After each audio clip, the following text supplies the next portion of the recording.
all that stuff. So.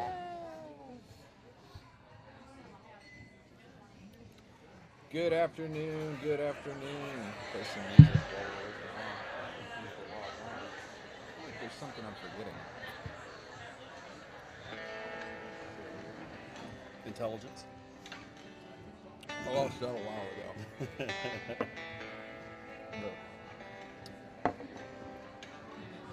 Give everybody a couple of seconds here. We're live at Willie's. Don't forget to introduce everybody. That's right. So welcome to another edition of Real Estate Weekly. We are in the Southland area at Willie's, locally known, which is probably one of my favorite places in town.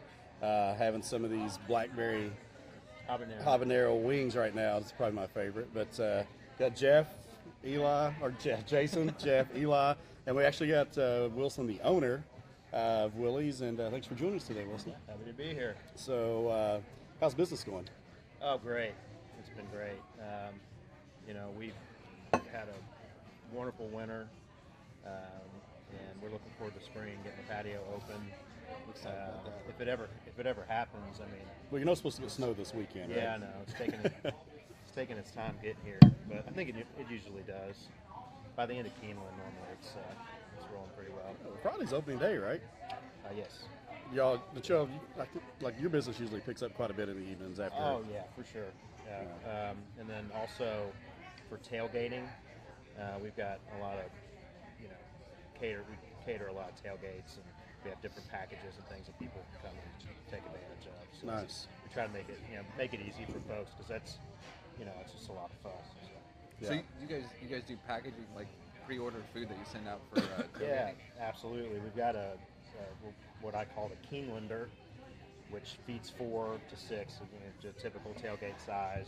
Oh, awesome. Pulled pork sandwiches, deviled eggs, wings, and then we actually throw 4 free koozies in, so you can keep your beer cold or whatever. Willie's koozies.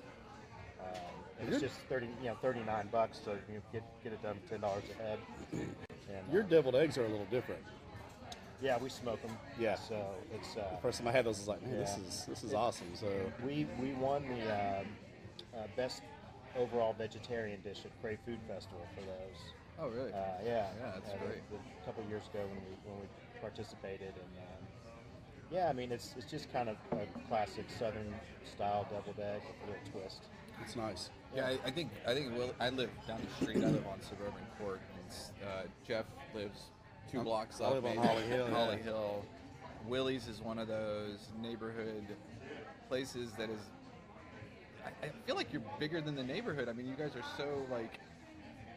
I don't know how to explain it, but I think this is like the first step to making Southland a really kind of destination point in the evenings.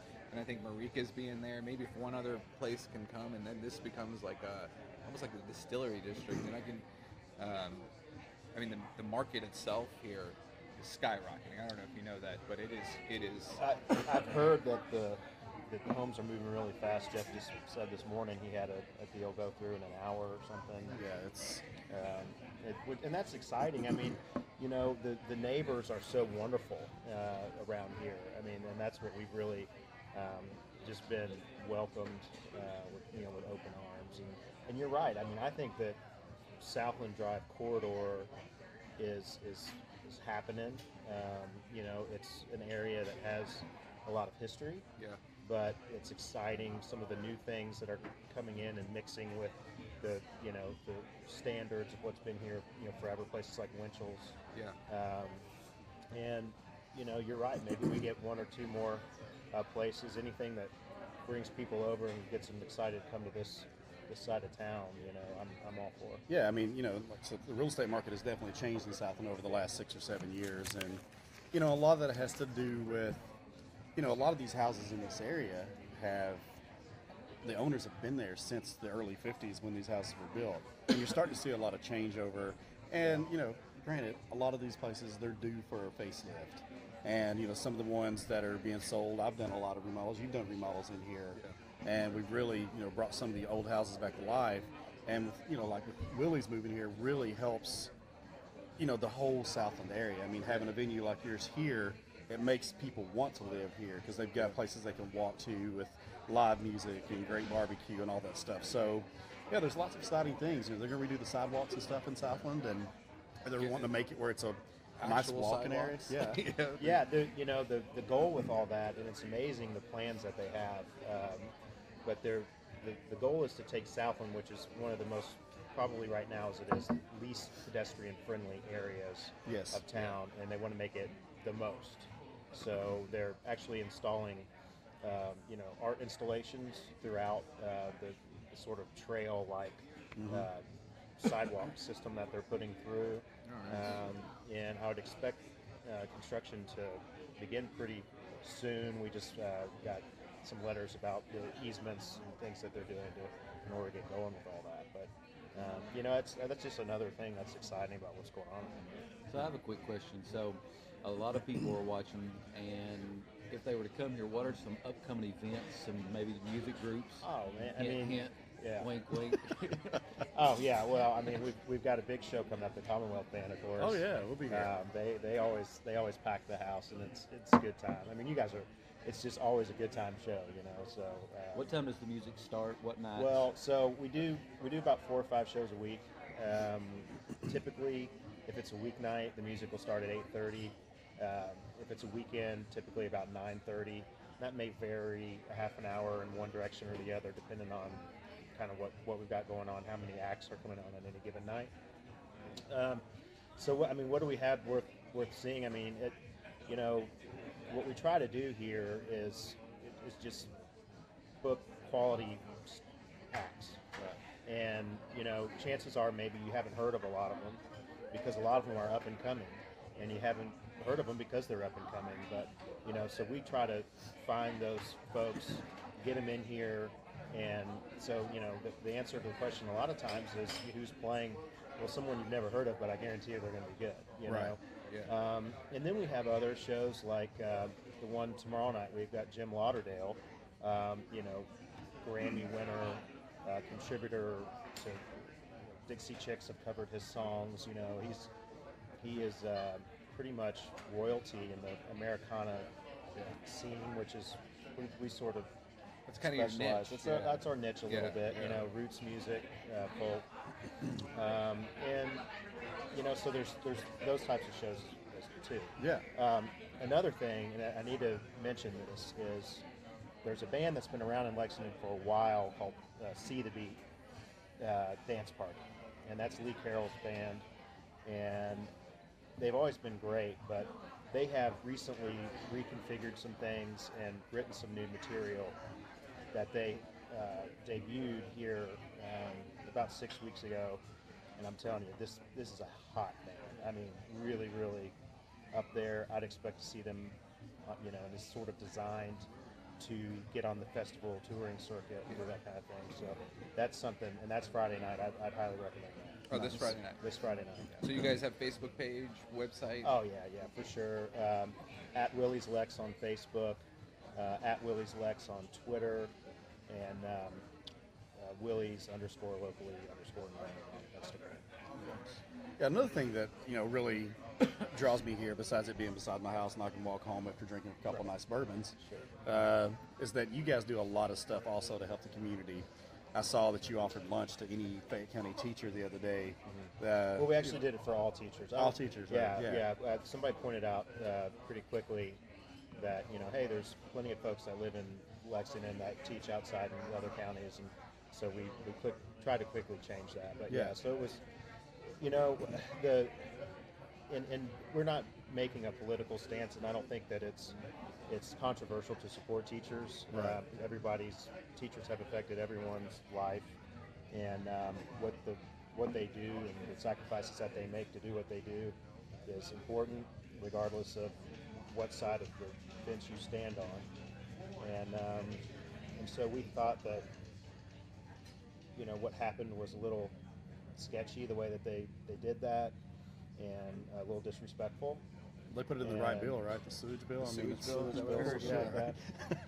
Yeah. So we decided to do the very littlest we could do, but just show our appreciation and respect for them, and offer them a free lunch on that day. And I think they just kind of felt like gut punched, Yeah, I can imagine. And I think just it may be indicative of our the values of our state need to be a little different than that. We need to be probably figuring out what we can do to make education more of a priority and not less than one. So. I agree completely. I've got a real estate question that just come in for you guys. Sure. So, What's up? off the topic here, but says when using the VA loan, does putting a deposit down lower the VA funding fee? That is a mortgage question. That is a mortgage That is question. a mortgage question. So we'll get you an answer to that, and I'll actually have Jason put that in the comments. Okay. Brent, Ty. With VA, it's always a little funny on how they do their thing, so I can find out the answer for that. Okay. And just get a hold of Jason, and we'll make sure we get an answer for that. Good question. Yeah, that was a great question. Yeah, what's going on with the teachers? It's crazy, actually, and I knew it was a big deal when it actually showed up on Vice News last night or the night before last, and it's like, I think there's a big movement, and it's a populist movement that is occurring, and I think obviously both political parties, and I try to stay neutral when it comes to getting online and talking about things, just because I really don't want to piss anybody off, and my opinion's mine. And one of the, to me, politics is one of those things. Like it was always a thing that when you go into a voting booth, the reason that it's not open is because that's your business. Personal, It's yeah. personal. Like I think it should be like your sex life. That's nobody's business. Like so should politics. Social media kind of screwed that up for everybody because then everybody thinks that they have an opinion. And I feel like with the teachers is like, how can, like, I've always felt like they've been underpaid. If you talk to anybody, Especially that's a teaching my kid. well, I mean, any kid. I mean, you think about it. Their job is not 8 o'clock to 3 o'clock. All right, they may get off at 3:30, but they're doing work till 6:30, and then they have to go home and grade paperwork, and then they require them to come in an hour earlier. I just it is all state employees, not just people that have committed themselves. You're a former police officer. You committed yourself to that sector for a large portion of your life. Like you should be compensated for that. And I know all of this deals back to, and you can't blame it on one party or another because the Democrats were in power for a long time in Kentucky. And how one side or the other tries to fix it. In the end, it's got to be what's right for the people. And I don't know. That's one of those. That's a tough subject. So, talking about education, today I know in one of the things we wanted to cover today was talking about the education of United and what we offer in the terms of education. So, talk about that a little bit. Yeah, so we have a great program for brand new licensees, the Jumpstart program. You're obviously kicking butt at our office. One of the Michelle Gunter, under 2 years, did the Jumpstart program. She'll say that is probably the key factor of like what helped her really get her business up and running was that, and including the classes that Bonnie teaches every Wednesday. We have our live webinars. And I think training is more of a not just tasks but a mindset. And I think that's what we try to do the best is like have a mindset of growth, have a mindset of just being gratuitous in everything that you do, and just having that entrepreneurial mindset. And being a real estate agent, you've got to have that entrepreneurial mindset. So what do we offer on Wednesdays? Can you talk about that a little bit? And last week we did a social media class. Next week we're actually going to do, I think next Wednesday, somebody that's actually paying for the Lunch and Learn. I don't remember their name. I really hate to say I forgot it, but they're doing a class on stress relief, and then after that, Bonnie's going to do more of a technical class on our back end CRM stuff. So it's a really strong thing. I saw a couple of questions come in on there as well. So I think when it comes to training, and we really the part of the point of doing the 100% commissions and having agents keep as much of their income as possible is that you have to be able to go out there and go learn yourself. So it's one of the most interesting aspects of being an entrepreneur is that you're willing to grow and learn. I have a coach. I pay her on a monthly basis to coach me on a regular basis. I mean, I coach a few agents in the office as well. So training is key, and I would bet even for your staff here. I mean, it's having great training is like, you always know who the best servers are because they're trained the best, and they're the ones that probably make the most money. Same thing with the bartenders. So. Yeah, I think, in that case, getting folks to buy into that, can be a challenge. But what ultimately is, hey, raise your hand if you want to make more money. Yeah. I promise you'll make more money. Yeah. If you incorporate some of these things, you're likely to do. Yeah, exactly right. I like what you did when you first opened, and you really didn't advertise it, but you just opened the doors, and you brought everybody in when you first opened, and you gave away all the food. Yeah. And he did that because, I think you did this because you're able to train your staff at the time, and you really couldn't have upset customers to get mad at you because you're giving them food, but you're also teaching your people to train at the same time. So I thought that was an awesome move on your part. Opening restaurants are very difficult. You've got, you get your staff in, and nearly 100% of them are brand new. Yeah. And it takes time to learn their job. It takes time to organize the restaurant. And it's sort of this chaotic, great thing, but terrifying a little bit as well, too. But yeah, so just in order to sort of get the ball rolling, we just said, come on in. It's on us. You'll be less likely to complain if it's free. Yeah. And I tell folks, in Lexington is funny a little bit, I think, because in Lexington it's all about the new place. It is. And people just cannot wait to get to the new place, which, that's great. And to be excited about new places opening and things, and that's wonderful. What I tell people is, the secret is stay away for probably, 5 or 6 months, because that takes that much time, at least, for the staff turnover to sort of just calm down and to get people in place. Yeah, systems in place, and to get people on the same page and really knowing and understanding their job. Yeah, and I think the key to that, no matter whether you're in the restaurant business, you're in the real estate business, we go out, and there's nothing worse than getting involved in a transaction and the agent on the side doesn't have a clue what they're doing. Yeah. It makes it extremely difficult to get through the process, and you end up doing their work, and it's tough. And I think every office or restaurant or real estate office, no matter what your business is, you have to have processes in place from the get-go and get the people on board and get them to buy into the system to make it work. So, Jason, we got some questions. Yeah. First of all, I got some guys that are watching, and they're giving us a hard time about the light gleaming off the head again. We forgot to put the powder on there, I know, man. I almost. It is bright. Look at that. Jonathan Moore.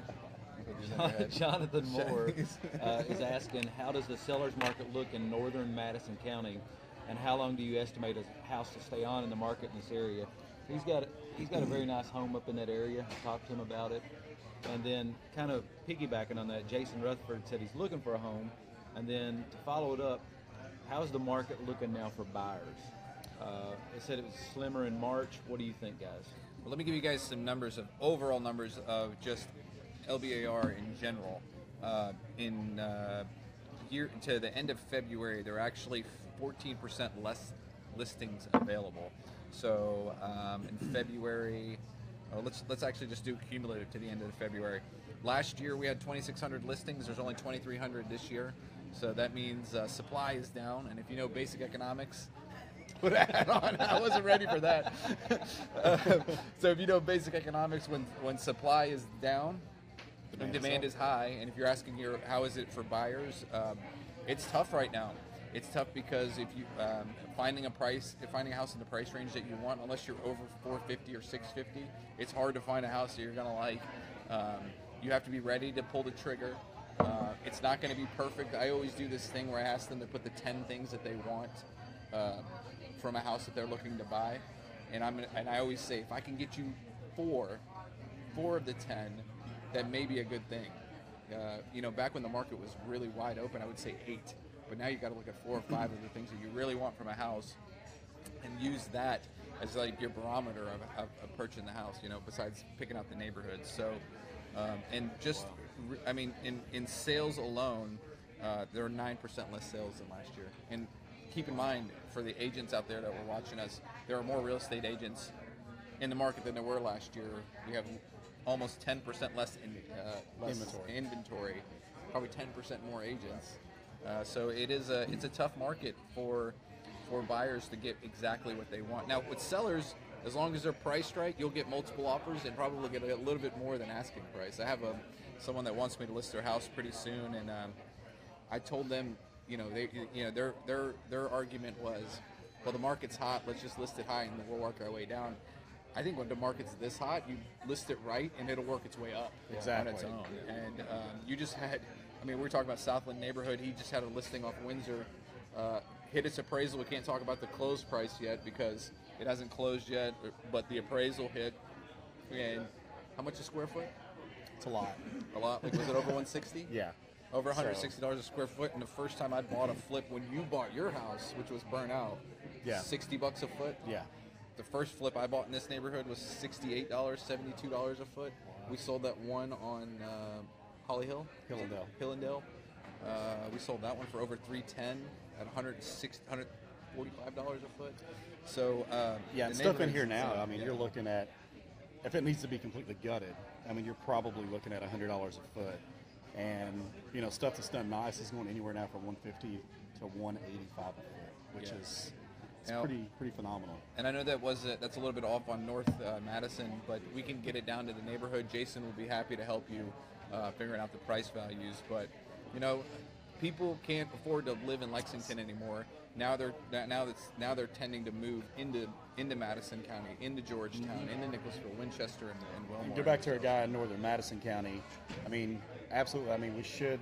Here's the thing. We need to price the house right. Yeah. And the house has to be in good condition. If you want to get the highest dollar amount out of it, you just can't go. There's stuff that you need to do to make sure the house is prepped and ready to be on the market, because you're going to get the highest value out of it, and you're going to sell it a lot faster.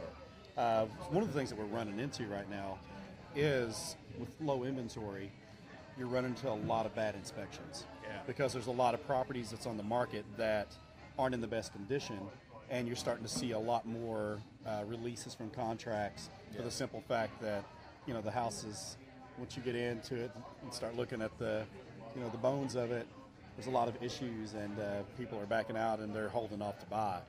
So if you've got a great house and it's in great condition, if you price it right, it shouldn't be any problem to move it. Actually, I have a great idea. If you're watching this show, you're watching this recording, on a scale of 1 to 10, 10 being that you want to move, 1 that you would never move, I'd like you to put a score down, because we may have a buyer for your house. I know that you've got a list of about 15 or 20 We have people. 19 buyers on the board. 19 right buyers on your board. Michelle's probably got another 19 to 25 buyers on her board.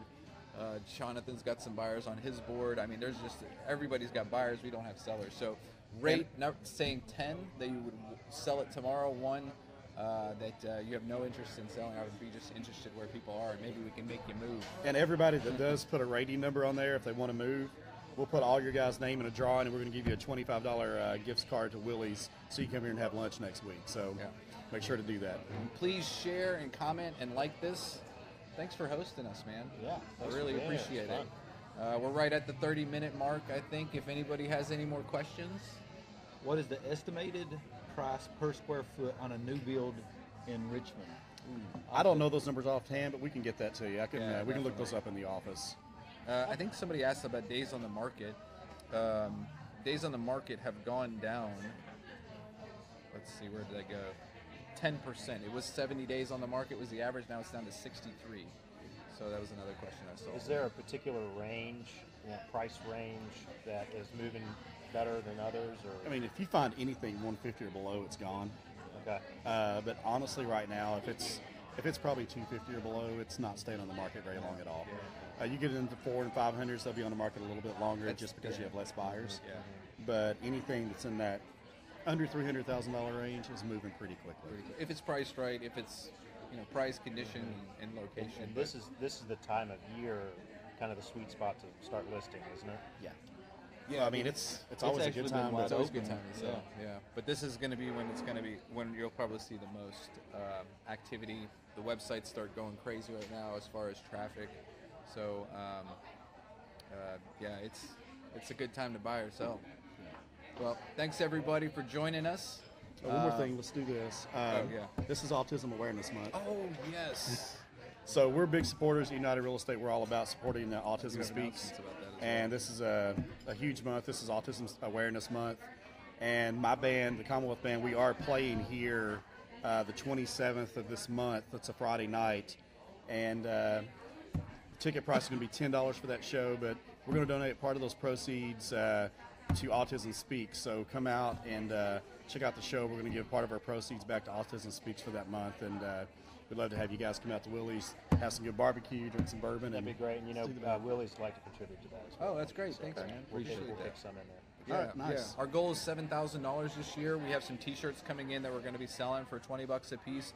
We've got change jars in the office if you can dump your change while you're walking in. I don't know if you know this, but we raised $10,000 last year. Our goal this year is $20,000. So I'm trying to do 7 in 1 month. So I can do 13 over the rest. Also share what we're doing is this month, if you have a house and we sell it this month, what are we doing with our... Oh yeah, our agents are contributing $50 from their every closing in the month of April. $50 a transaction to Autism Speaks. So so it's a cause that we kind of got behind, and we're going 100% behind it. We appreciate any help with it, man. Yeah. Thanks, Sir? everybody. Yeah, thank you. Y'all have a good one.